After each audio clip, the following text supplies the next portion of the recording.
Hello दोस्तों, अगर आप आरआरबी जेईई की तैयारी कर रहे हैं तो आपकी तैयारी कैसे हो रही है, कैसे जा रही है, इस पे हम चर्चा करेंगे। तो मेरे दोस्त, आपको अगर आरआरबी जेईई में सिलेक्शन लेना है तो उसको दो एग्जाम क्वालिफाई करना पड़ता है, CBT 1 CBT 2, और उसके बाद मेडिकल वगैरह होता है। तो आपका जो माइलस्टोन एग्जाम है पहले CBT 1 है।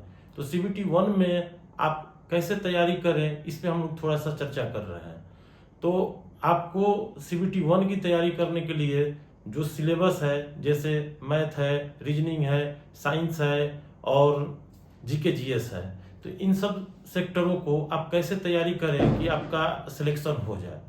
तो आपको बता दूं कि आप मैथ का तैयारी बढ़िया से करें, यानी कि मैथ का जो भी चैप्टर दिया है या जो भी चैप्टर आपको पढ़ाए गए हैं वो सारे चैप्टर को करें।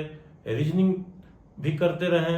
रीजनिंग उतना टफ नहीं आता है जितना आप लोग सोच रहे हैं, लेकिन आप उसका भी थोड़ा बहुत प्रैक्टिस करते रहें। मैथ पे ज़्यादा फोकस करें और मैथ में ख्याल रखें कि मैथ की तैयारी के दौरान आप कोई भी चैप्टर को ना मिस करें, और कोई भी चैप्टर में बहुत लंबा लंबा क्वेश्चन बनाने की जरूरत नहीं है। आरआरबी जेईई में बहुत लंबा लंबा क्वेश्चन नहीं आता है, सिंपल सिंपल क्वेश्चन आते हैं, तो आप उसे आसानी से कर लेंगे। थोड़ा ट्रिक्स लगेगा, वो सब अपना तैयारी के दौरान आप उन सब चीज़ों को सीख ले, आपका तैयारी सही तरीके से जाएगा। उसके बाद रही साइंस की बातें, तो साइंस तो आप पढ़े ही हुए हैं, तो आप उसमें बेसिक्स चीज़ें पढ़ लीजिएगा, जो लूसेंट से हुआ, चाहे कोई क्राउन बुक से हुआ, कोई भी बुक से पढ़ ले साइंस। रही बात जीके जीएस की, बायोलॉजी पर थोड़ा ध्यान ज़्यादा देंगे। रही बात जीके जीएस की, तो जीके जीएस एक ऐसा सब्जेक्ट है ना, उसमें आप कितना भी पढ़ ले, कितना भी पढ़ ले, आप उसमें महारत हासिल नहीं कर सकते हैं। आप साइंस की तरह उसमें क्वेश्चन को एक्सपेक्ट नहीं कर सकते हैं। तो उसकी तैयारी आपको कैसे करनी है, तो मेरे दोस्त, आपको उसके तैयारी को लेकर बहुत ज़्यादा सोचने की जरूरत नहीं है। थोड़ा बहुत आप पॉलिटी को बढ़िया से कर लें, और ज्योग्राफी थोड़ा बहुत देख सकते हैं, पतली पतली किताबें लेकर आप उसमें उससे तैयारी कर सकते हैं। जीके जीएस का तैयारी करने के लिए कभी भी आप मोटी बुके का सिलेक्शन ना करें। कॉम्पैक्ट स्टडी करना है, ज़्यादा डीप में भी नहीं पढ़ना है और ज़्यादा कम भी नहीं पढ़ना है। जीके जीएस के लिए एक मॉडरेट तरीका से आप पढ़ते रहिए, आपका सिलेक्शन हो जाएगा। जिनको ये लगता है कि मैं तो काफ़ी पढ़ लिया हूँ, मेरा सिलेक्शन तो हो ही जाएगा, तो दोस्त, सिलेक्शन होना बड़ी बातें नहीं है। कुछ बातें हैं जो आपको समझना होगा। होता क्या है कि अगर आप जिस जिस विभाग से भी हो, तो आपने पोस्ट प्रिफरेंस दिया होगा। अगर आप पोस्ट प्रिफरेंस में आईओडब्ल्यू पहला आपका प्रिफरेंसेस है या डीएमएस पहला प्रिफरेंस है, तो इन सब पोस्टों में आपको सिलेक्शन लेने के लिए पीटी में ही ज़्यादा मेहनत करना होगा। यानी कि अगर आप पीटी में ज़्यादा मार्क्स लाएंगे तो आपका सिलेक्शन उस पोस्ट के कैटेगरी में हो जाएगा। लेकिन अगर आप पीटी में कम नंबर लाएंगे तो उस पोस्ट के कैटेगरी में सिलेक्शन नहीं होगा। क्योंकि आरआरबी जेईई में एक टेक्निकलिटी है कि अगर आपको जिस पोस्ट पे जाना है तो वो पीटी से ही तय होता है। यानी कि अगर पीटी के एग्जाम में आप उस पोस्ट में क्वालिफाई करेंगे, तभी जाकर मेंस में आप उस पोस्ट पे क्वालिफाई करेंगे।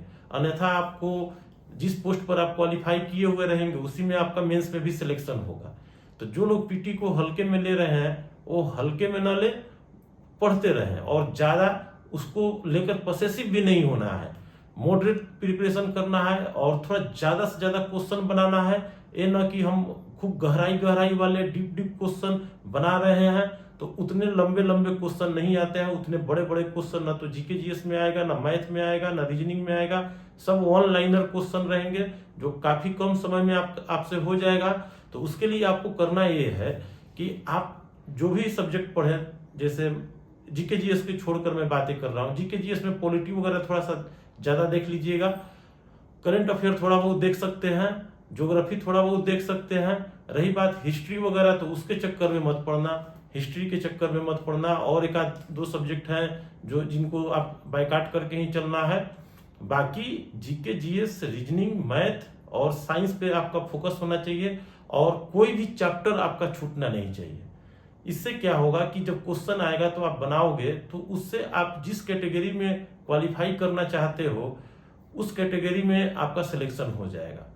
नहीं तो अगर आप सोच रहे हो कि हाँ मेरा तो पीटी निकल जाएगा, और आप पीटी जैसे तैसे निकाल लिए और किसी एक ही कैटेगरी में क्वालिफाई कर गए, तो कुछ कुछ ऐसे प्रोफाइल हैं रेलवे में जिसमें आपको आगे चलकर नौकरी करने का में थोड़ी सी समस्याएं उत्पन्न हो जाएंगी।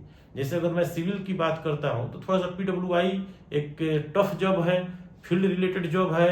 तो इसमें इसमें अगर आप आते हैं और अपने पीटी में या CBT 1 में गलतियों के कारण आते हैं, तो वो आपको लॉन्ग टर्म में नुकसान पहुंचाएगा।